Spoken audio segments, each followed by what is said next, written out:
Observing and observing oneself are two very different things. Both require attention, but observation turns that attention outward through the senses. We look at the world around us, we hear it, touch it, measure it. Self-observation, however, is a different kind of seeing. It turns the light of attention inward. And only through this inner seeing, we begin to realize the depth of our mistake. What we used to call myself opens an entire new inner world. But in this inner world, we first need to learn how to see. And in order to see, we need light. That light comes from self-observation. It's our inner lens, our inner flashlight. It's no coincidence that even the ancient Greek word for human, Anthropos, is linked to observation.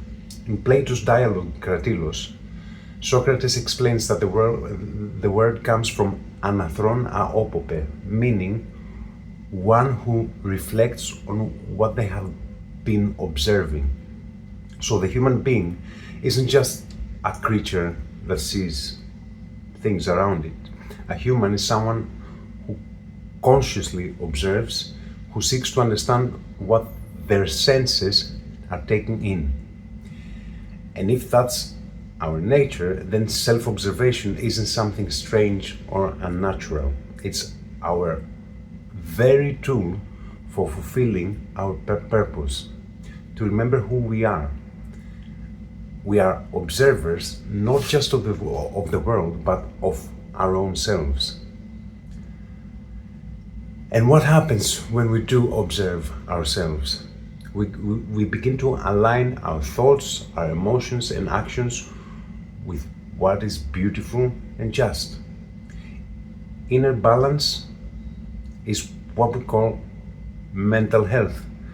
And naturally, mental health affects our body, our creativity, and our very presence in the world. But self-observation is hard. Why? Because unlike external observation, we have no physical senses to guide us inward. No eyes, no microscope, no telescope can look into the soul. Modern science tells us something is real only if it is observable. If it can't be detected through our senses or through devices like microscopes or sensors or whatever, it is dismissed.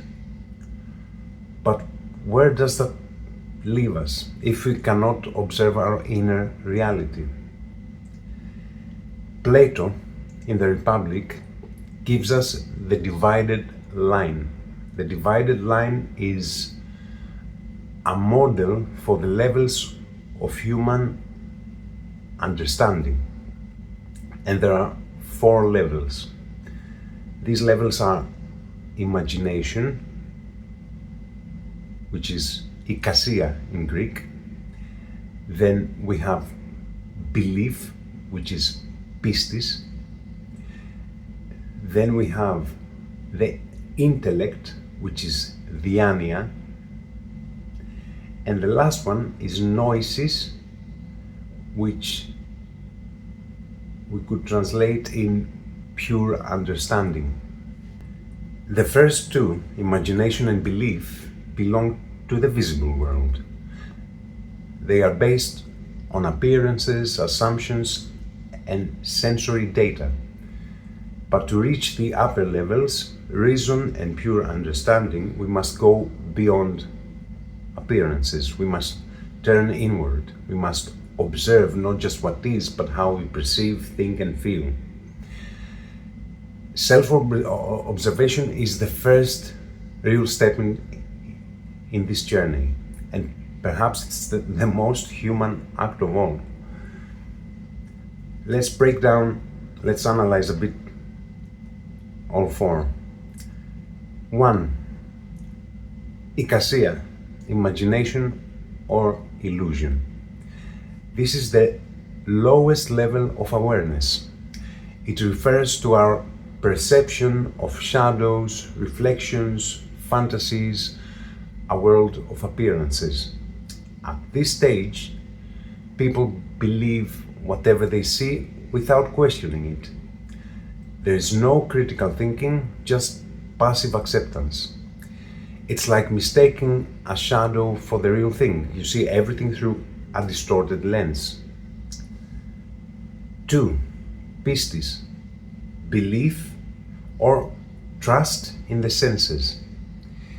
Here we begin to perceive the actual objects, not just their shadows, but still only through our senses.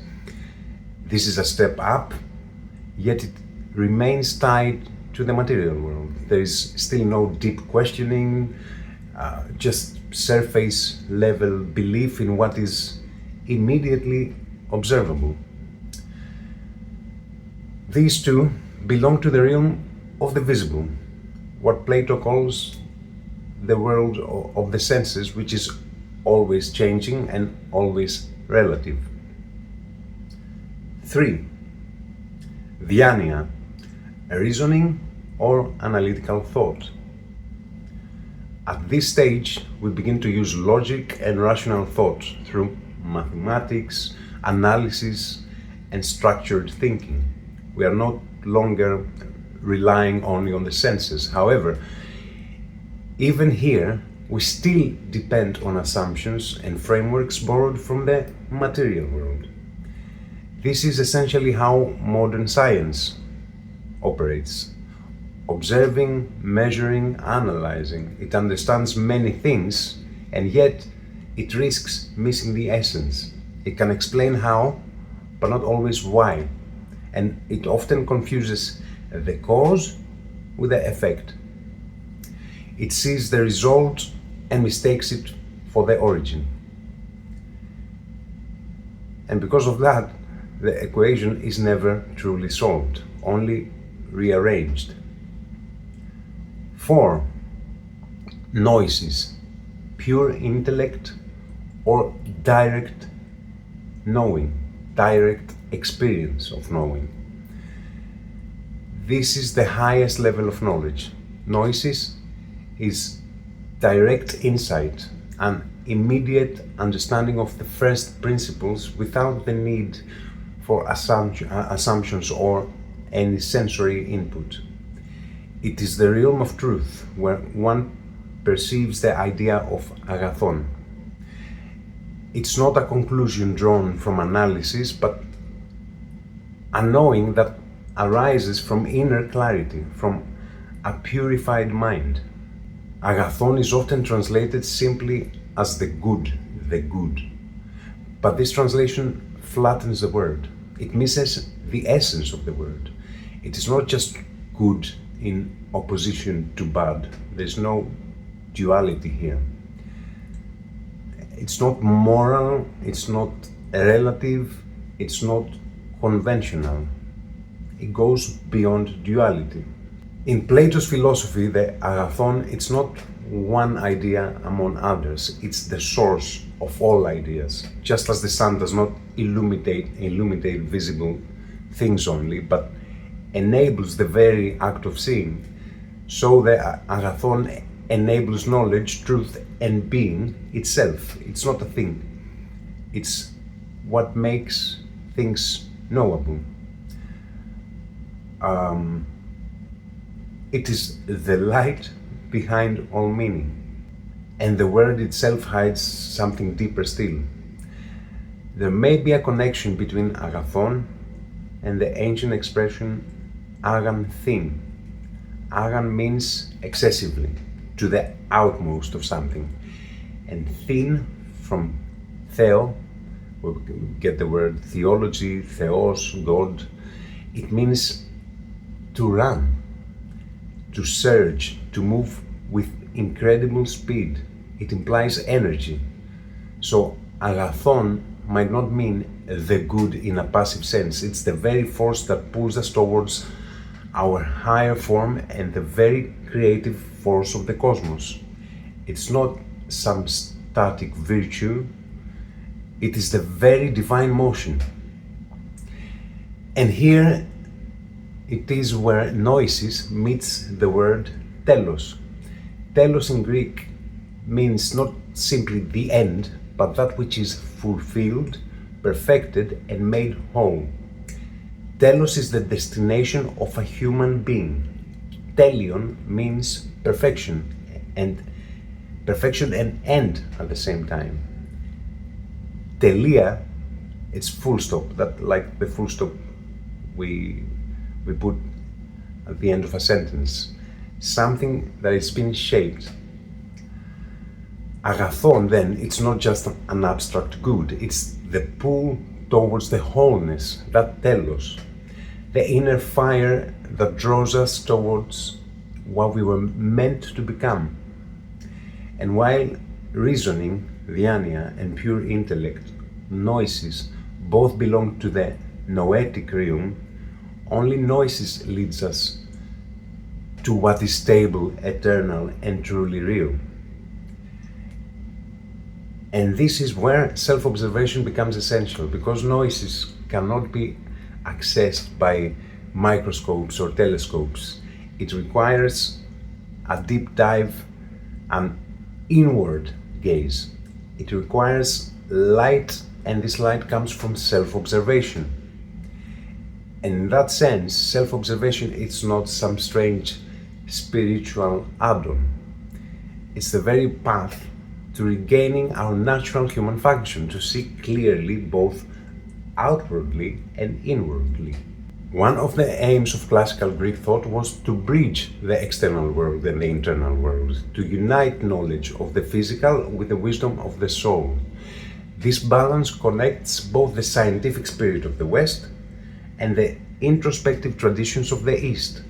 But over time, this balance was broken. With the rise of Christianity and later the dominance of what we call Western rationalism, the connection to inner experience was weakened.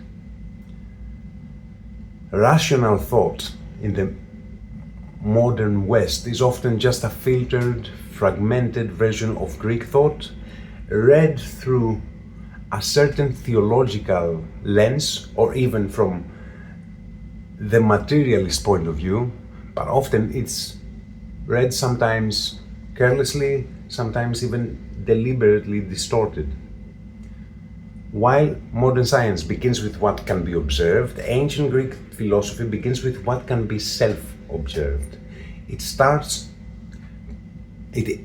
starting point is the soul, the mind, and the famous Gnosis, know thyself. These starting points, external observation versus inner awareness, lead not just to different methods, but to radically different understandings of what truth is and what it really means to know. And maybe that's something worth remembering, or rather worth rediscovering. A person can spend their entire life observing the physical world, the stars, the atoms, the cells. They might even gather crazy amounts of knowledge about the visible universe. And yes, this knowledge can bring about real change, but only out there in the external world. It can lead to improved conditions, new technologies, and countless conveniences, but it cannot change the person. The kind of knowledge that transforms a human being from within doesn't come through external observation. It is not connected to the senses. There's another kind of knowledge, one that begins with self-observation. And this knowledge can't be transmitted through the five senses, because, as we said, we don't have a sensory organ that looks inward. You can't observe yourself the way you observe the phone, a bottle of water, or whatever. The first kind of knowledge changes the world around us. The second kind of knowledge changes us. Observation Observation changes the outer world. Self-observation transforms the inner world. But even inner work has to start somewhere, and that starting point is always sensory. Someone needs to tell us about self-observation. We need to hear it or read it. Someone has to guide our attention inward and explain why we should do it and show us where to look. That's why Plato calls our world the world of the senses. This is what they were doing in the philosophy schools. So, yes, it also begins at the level of the observable, just like modern science. The person must first pay external attention to the words, to the text, to the message being offered, and that is all knowledge. But even knowledge begins after attaining this information and transforms it. And this is where things get tricky, because it is easy to get stuck there, to confuse knowledge gained through the senses with real understanding. You can think you're doing philosophy. You might collect ideas, quotes, even impress others with your knowledge and insights, but without turning inward, you are still on the surface.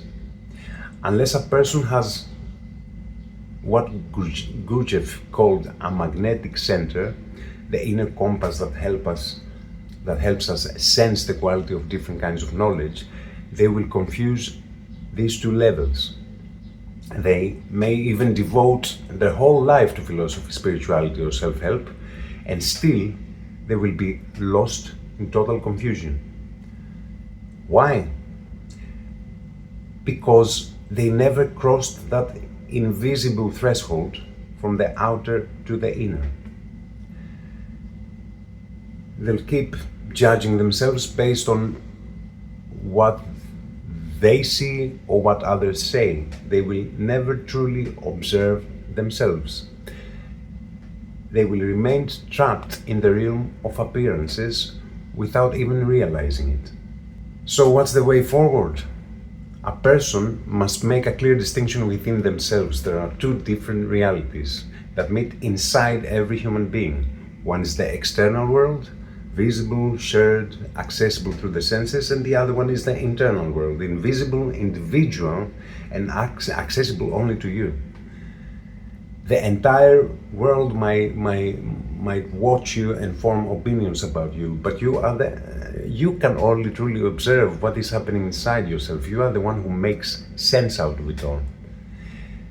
And if you are unsure if this inner reality exists, ask yourself, are your thoughts, emotions, fears, desires, hopes, disappointments, are they real? Are they you? If you answer a simple yes, then maybe for now self-observation won't hold much meaning for you. But even then, ask yourself, which one of the two worlds do you actually live in? The one you see or the one that no one else can see?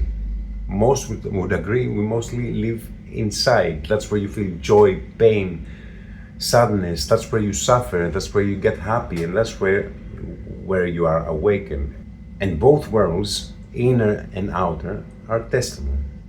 The outer world through observation and the inner world through self-observation. And this is where real transformation begins. Whatever self-observation reveals about the inner world can be confirmed only within yourself. The more you open up to the inner universe, the more you begin to realize. You begin to realize that you do live in two different worlds. And just as you've learned to move the external world, avoiding cliffs, poisons, toxic people, or whatever, you must also learn how to navigate your inner world. In there too, there are cliffs, poisons, and toxic parts of your own self. But this requires a different kind of attention, and one that begins with self-observation. Let's take a simple example. Imagine you are at a Greek taverna. You are sitting At a table with friends, the dishes arrive one after the other: shrimps, grilled shrimps, fried calamari, steamed greens, fresh, crispy potatoes.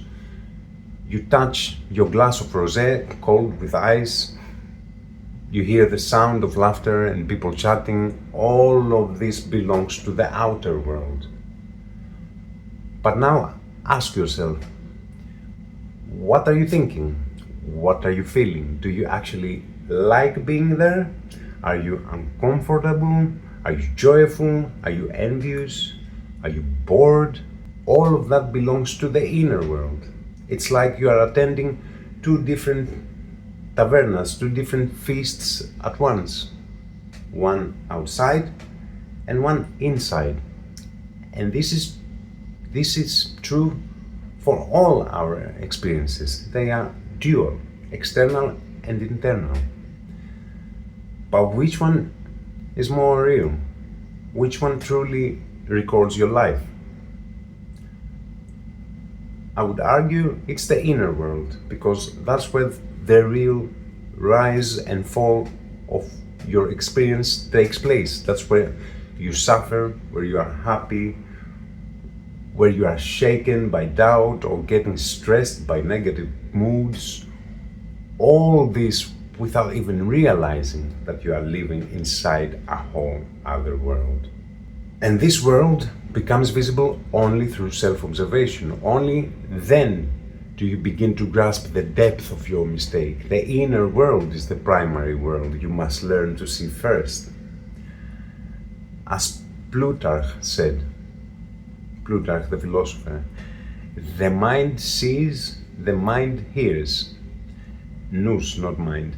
The rest are blind and deaf.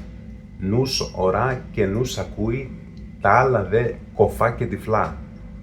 Nous is another very difficult word to translate. It's not the mind, it's the observer part of you, your higher self, so to speak, or higher consciousness. It's above the personality, it's the purified mind. The main obstacle in perceiving the inner reality is this false personality, a mask we wear, shaped by social programming, imitations, expectations, fear.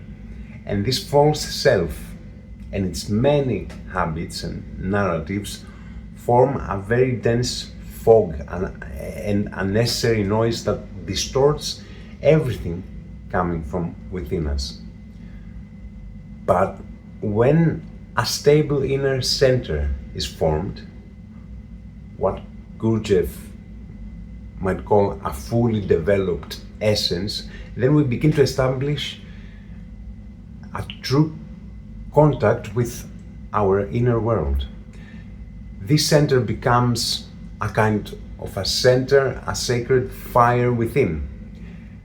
The word essence in Greek is ousia. And I find it very suspicious that the word nous has inside it the word ousia, nous, with an N in the front. Noesis plus essence. Noesis is the essence. It's finally connecting to our essence. Socrates said that Hestia is the only deity who never leaves Mount Olympus. All the other gods wander the universe, organizing it and governing it. But Hestia remains still at the center. It's like the unmoved mover of things. I need to sidetrack a little bit here to explain what Hestia means. The Greek word Hestia refers to the goddess of the hearth, of home, of the sacred center, but its meaning runs much deeper. It comes from the ancient verb istimi, which means to stand, to place, to get something in position. So Hestia is etymologically related to stability, foundation and centrality. She's what stands at the very center of things and what holds everything together. She is not movement, she is stillness. It's the axis around which all movement revolves. In Greek culture, every home, city, and temple had a sacred hearth. Same with Acropolis, there was a sacred hearth inside Acropolis. It's a physical flame that represented not just warmth or domestic life, but the spiritual center of the very space. And we still do this today in Greece without realizing where it comes from. To honor Hestia was to establish order, to recognize the invisible center that gives meaning to all outer action. Hestia is the principle of inner coherence. It's the presence that remains unmoved while everything else moves around it. In the cosmic sense, Hestia can be seen as the metaphysical center of being, what Jung might call the self, or what ancient philosophy saw as the unchanging ground. Going back to what I was saying before, Socrates mentions that Hestia is the only deity who is always at Mount Olympus. All the other gods wander the universe, but Hestia remains still at the center. And what does that mean for us? If we imagine that Hestia represents our developed inner essence, our silent, conscious center, then perhaps the other 11 gods are the qualities or powers that emerge from this center. And perhaps these qualities are mirrored in the left and right hemispheres of our brain. What would it mean to divide the gods' traits in this way? What would Zeus, Apollo, Athena, or Artemis represent, not as mythological figures, but as faculties of our own consciousness and creative aspects of our being? And these aren't just ancient stories, these are maps of the psyche, maps of the soul. All the Greek pantheon is dialectics, and the entrance to this territory begins not out there, in here and here. Through attention, through self-observation, through remembering that we live in two worlds, but only one of them truly defines who we are. Left and right brain hemispheres, symbolic understanding. Let's simplify things for a moment and speak purely symbolically. We can say that the left hemisphere of the brain is linked to the masculine principle: logic, structure, analysis, language. The right hemisphere, in contrast, reflects the feminine principle: imagination, intuition, holistic perception, creativity, birth. Of course, the brain is much more complex than that and interactive than that, but this symbolic lens can help us develop an inner language, a map to understand our own internal dynamics.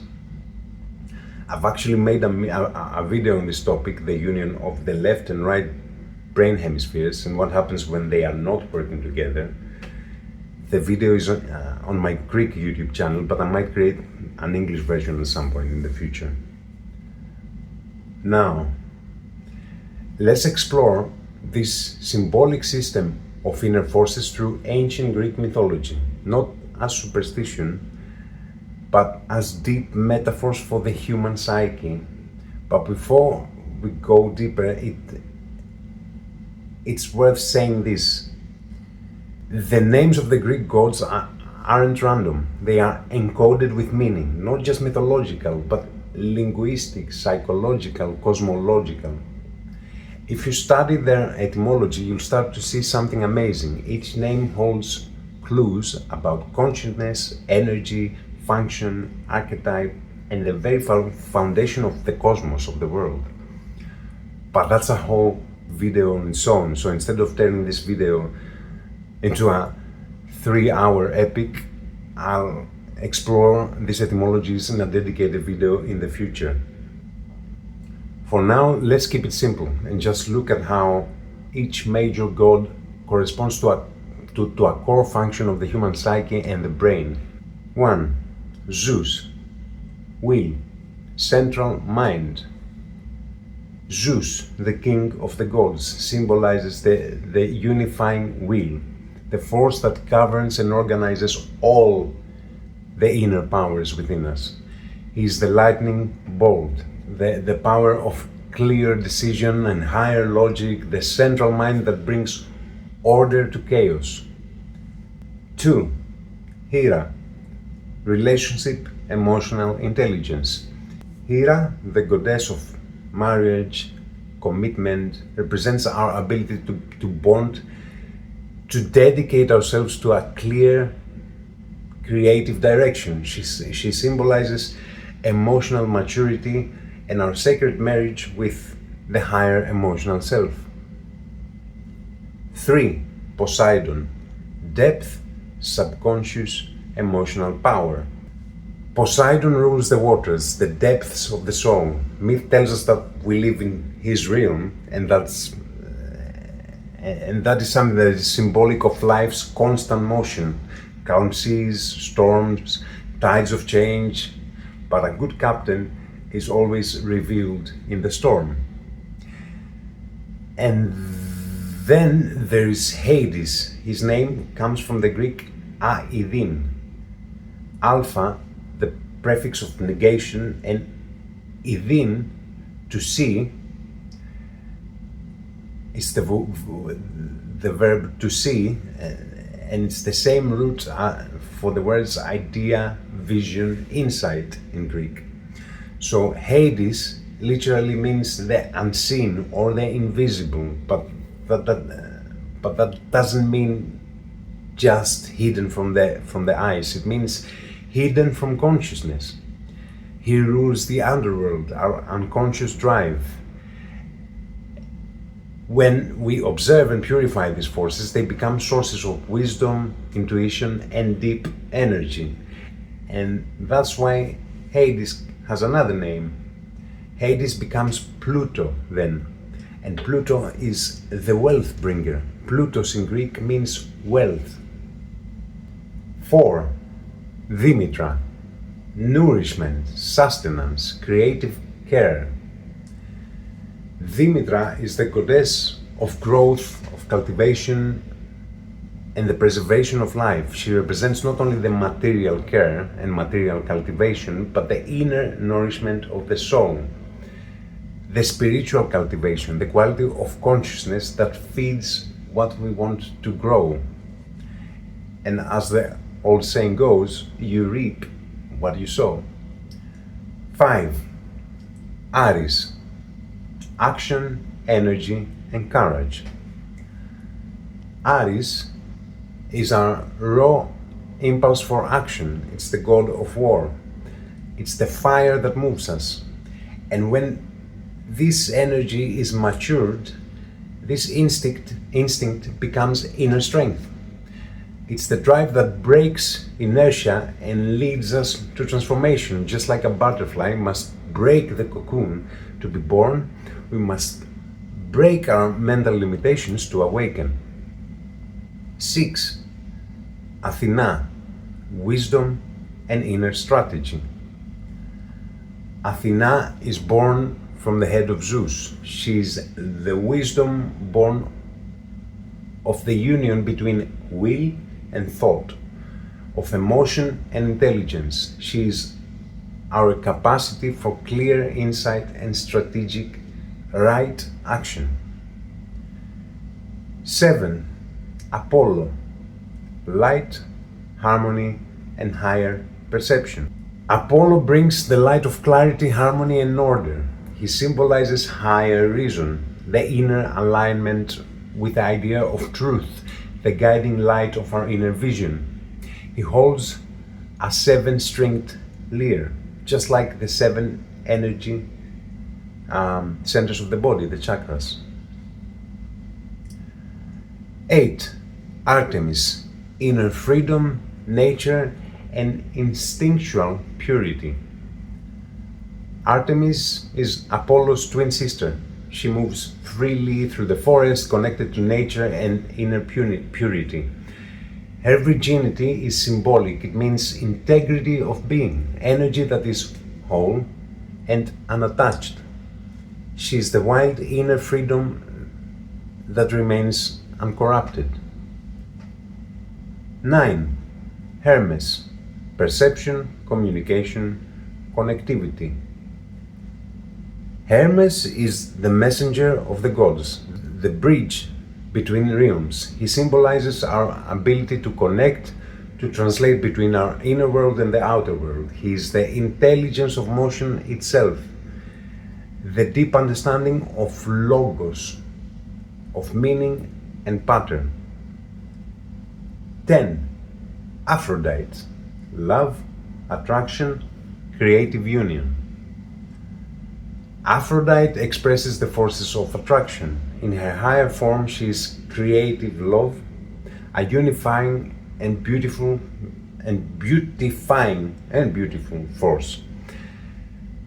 The ancients spoke of Aphrodite Pandimos, which means of the people, and Aphrodite Urania, which means of the heavens.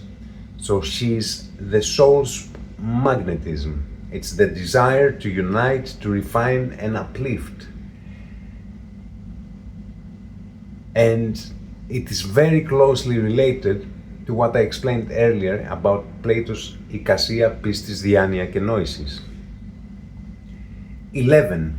Iphaistos, work, transformation, creative craft, alchemy. Iphaistos is the divine craftsman, the alchemist within. He represents conscious labor and the power of transformation through consistent inner work. He is will in action, the one who takes raw material and turns it into gold. And at the center, Hestia, presence, stillness, inner focus. Hestia, as we said, is the hearth, the still point, the inner fire that never leaves its place. She's being itself, the developed inner presence that simply is. At Delphi, her spirit stood between three phrases that were inscribed at the very center of the temple of Apollo. Know thyself, nothing in excess, and give a pledge and ruin follows. And in between them, there was one simple word, E. E means you are. If we imagine ourselves as an inner solar system, where Hestia would be the core of the sun, the still center of the sun, Zeus would be the sun itself, radiating will and order, and the other deities, they would all be planetary aspects of the soul in motion, and all of them are sacred, all of them are useful, as long as they remain in harmony with the center. And what about all the monsters of Greek mythology?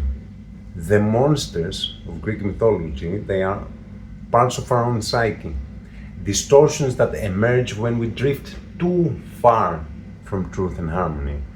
Because truth is not a concept, truth is found within harmony. And we live into realities, one that is visible, revealed through the senses, and one that is the inner, accessible only through self-work.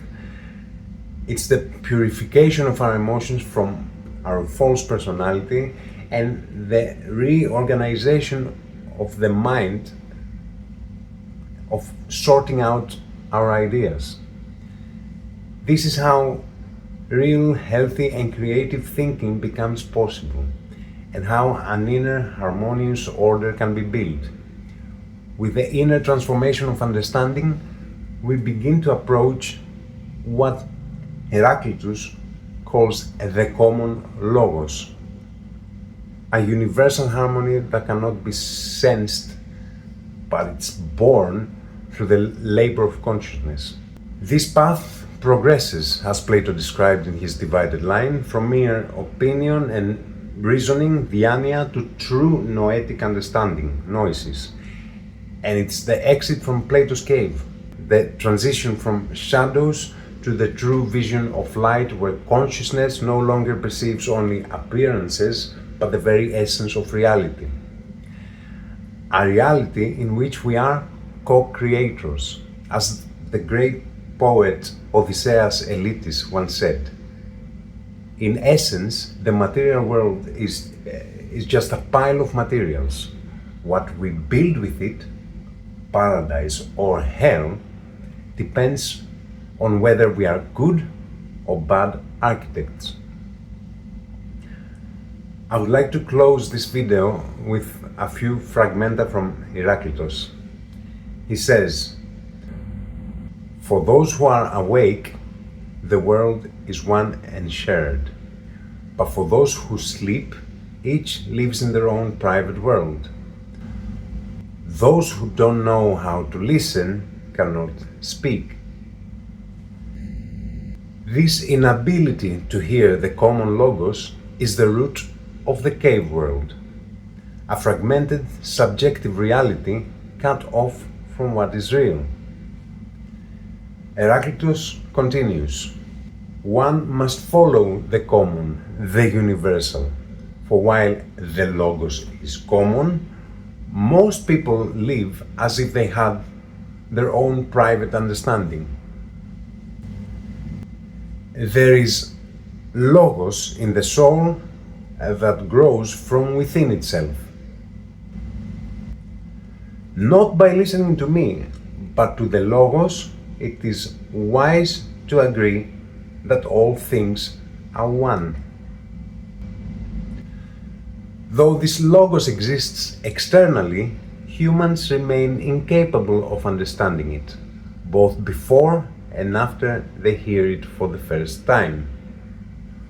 For while all things happen according to this logos, they behave as if inexperienced, even when engaging in actions and words like those I unfold, distinguishing each thing by its nature and expressing how it is.